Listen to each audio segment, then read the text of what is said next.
인간의 생존에 가장 중요한 것, 물. 그런데 이런 물조차도 더럽고 오염되고 세균이 들어있는 이런 물을 마실 수밖에 없는 사람들이 있는데요. 오늘은 마시는 물과 관련된 문제를 해결한 두 가지 사례를 살펴보겠습니다. 혹시 적정 기술이라고 들어보셨나요? 주로 개발도상국의 삶의 질 향상과 빈곤 문제를 해결하기 위해서 적용되는 기술인데요. 그 지역의 문화적 상황이나 정치적 상황, 또 환경적인 면들을 고려를 해서 그들이 처해 있는 문제를 해결해주는 그런 기술입니다. 첨단 기술과 하위 기술의 중간에 있다고 해서 중간 기술이라고도 하고, 또 대안 기술, 국경 없는 과학 기술, 이런 식으로 불리고 있다고 해요. 그럼 지금부터 개발도상국의 물 부족 문제를 해결하는 창의적인 적정 기술 발명품 두 가지 사례를 말씀드리겠습니다. 첫 번째로 라이프 세이버 큐브. 라이프 세이버라는 회사와 옥스팜이라는 구호활동 단체가 함께 만든 제품인데요. 간단한 사용법으로 더러운 물을 넣고 펌프질을 몇 번만 하면 깨끗하게 정수된 물을 마실 수 있게 해주는 그런 제품입니다. 이것을 디자인 싱킹의 단계로 한번 분석을 해볼까요? 디자인 싱킹의 첫 번째 단계가 뭐였죠? 네, 공감하기입니다. 2013년 필리핀의 오스메니아라는 지역에 태풍이 불어닥칩니다. 이 재해복구 현장에는 많은 이재민들이 있었는데 여기에는 물탱크를 설치할 수 있는 환경이 되질 않아서 사람들이 깨끗한 물을 마실 수가 없었어요. 어쩔 수 없이 그 근처 강에 있는 더러운 물을 떠다 마실 수밖에 없었는데요. 이 지역은 태풍 피해가 오기 전에도 오염된 물과 지하수로 인해서 많은 아이들이 다양한 질병에 노출이 되어 있었는데요. 장티푸스와 설사병, 이런 것들에 장기간 시달리고 생명의 위협을 받기도 했었대요.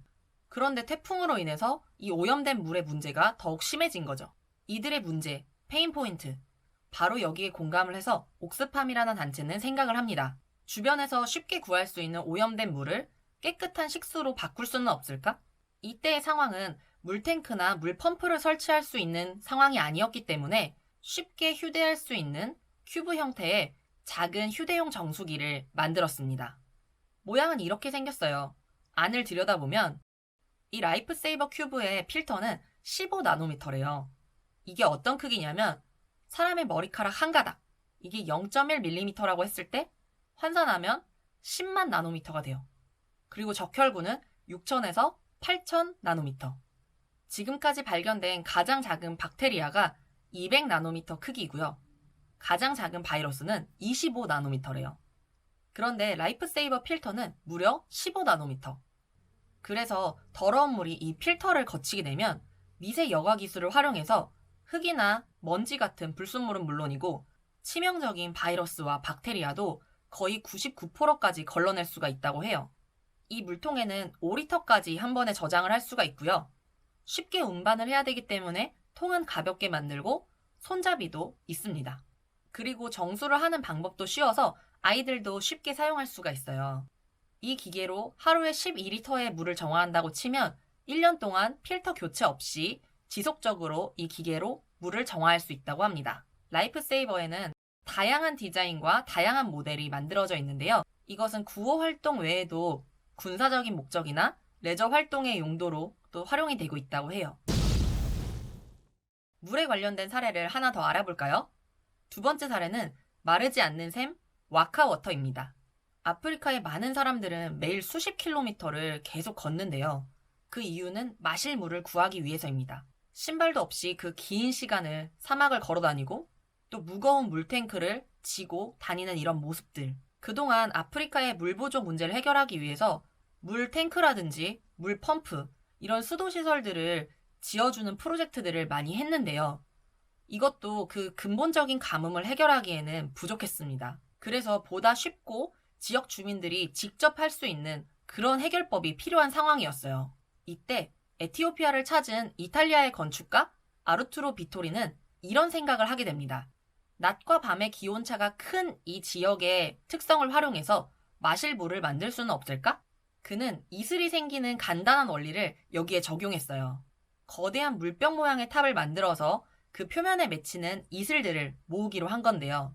대나무로 전체적인 틀을 짜고 그 표면에 이슬이 잘 맺힐 수 있도록 촘촘한 나일론 소재로 그물을 달고 그렇게 해서 9m짜리의 와카워터를 만들게 됩니다.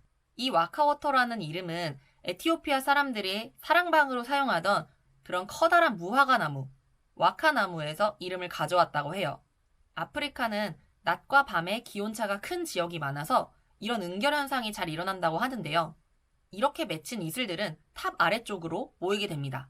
하루에 이 양이 95리터 정도가 된대요. 이번에 사례를 조사하면서 식수 문제를 해결하기 위한 다양한 아이디어들을 보게 됐는데요. 그 중에 라이프 세이버 큐브랑 비슷한 라이프 스트로우라는 사례가 있었어요. 이것도 안에 필터가 들어있어서 오염된 물을 걸러주는 그런 역할을 하는데요. 사용법은 오염된 식수원에 그대로 빨대를 꽂아서 빨아들이면 그 물이 정화가 돼서 마실 수 있게 되는 거예요. 그런데 사실 이 라이프 스트로우는 실패한 적정 기술 사례로 많이 언급이 된다고 합니다.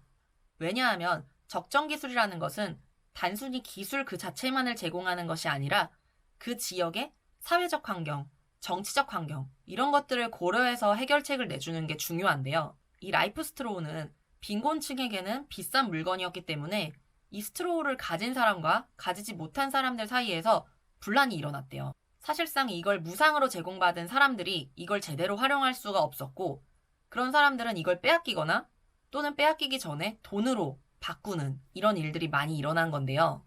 그런 면에서 와카워터는 주변에서 쉽게 구할 수 있는 재료를 활용했다는 것과 오로지 손으로 전기도 기계 장비도 없이 주민들이 직접 만들 수 있었다는 점, 그리고 유지와 관리도 쉽고 그 지역의 특성을 잘 반영해서 문제를 해결한 사례이기 때문에 좋은 사례로 손꼽히고 있습니다.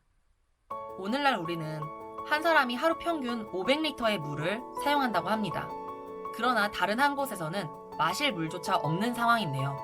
이런 근본적인 자원들을 공평하게 나누기 위한 그런 일을 하는 사례 2가지를 살펴보았습니다. 오늘도 문제 해결을 도와주는 디자인 싱킹에 관련된 영상 재밌게 보셨나요?